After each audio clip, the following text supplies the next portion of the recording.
Now I'm gonna show you how I turned this sample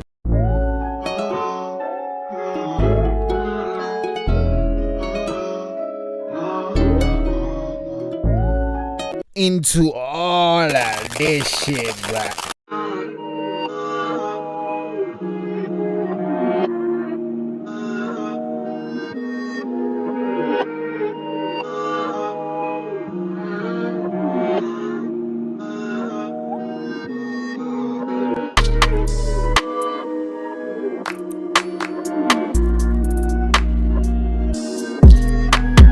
So first things first, choppity chop chop chop. I had to chop up the sample and then I consolidated them each. I did a little bit of manipulation. I reversed it and I upped the pitch. Now, I think I forgot to record some halftime shenanigans that I ended up going into, but let's just call it prodigy magic for now. And then I rearranged it so that it finally got to sound like this.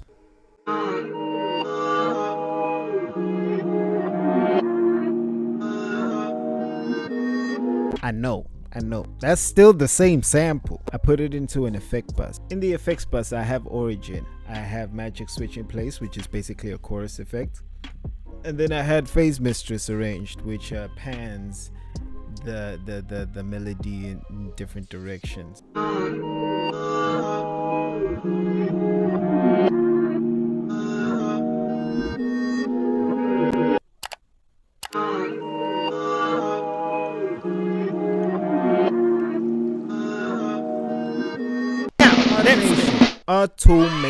Automation, reverbs, people. Gonna decrease the amount of mud and unnecessary frequencies that are just gonna end up bouncing everywhere just because you didn't switch this thing off. I have this automation for my reverb and also for my phase mistress.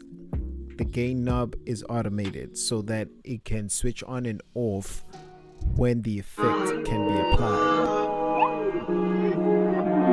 Let's say you want to create an automation clip. This is how you do it, bro. Let me use origin as an example. Go over to the gain knob, I'll right click, I'll go to create automation clip.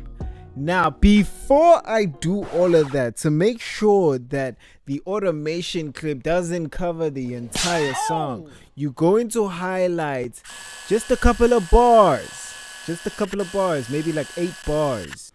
And as you can see, the parts that get open and get higher, that's when it switches on. And then when it's going flat, that's when it's off.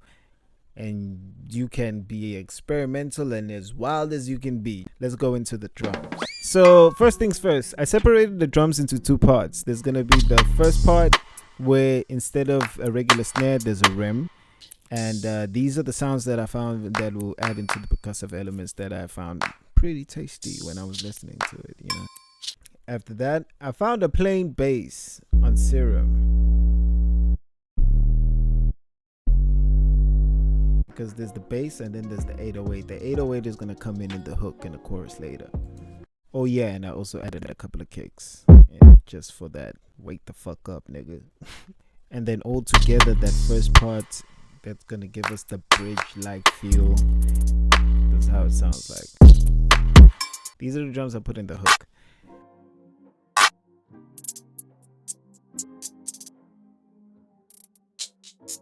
Can we finish this once and for all? Load up your 808, no matter which one it may be, and then go to your envelope tab. You see how I have everything switched off, goddammit. All of it, not even one, only one.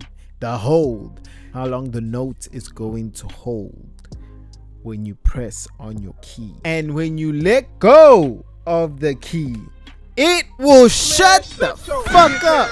That's what we want. What I did was raise the attack knob slightly, so that it can almost glide in the first couple of milliseconds so that it can give space for the kick. You're gonna go to the wrench. You are gonna go press cut itself because the 808 has to cut itself. It's gotta cut its own pitch. Then you're gonna send your 808 into your mixer. Now when it's on the mixer, bro, put it in mono immediately. Put it on mono. Just send it to the right, bro. That's mono. Now combine all of that shit together and we got this.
I am obsessed with slowing down my beats after I make them. So exported it, and then I opened a whole new folder, a whole new project. Talking about folders, my stupid ass. Went to the stretch knob over here in the corner. This is the stretch knob here.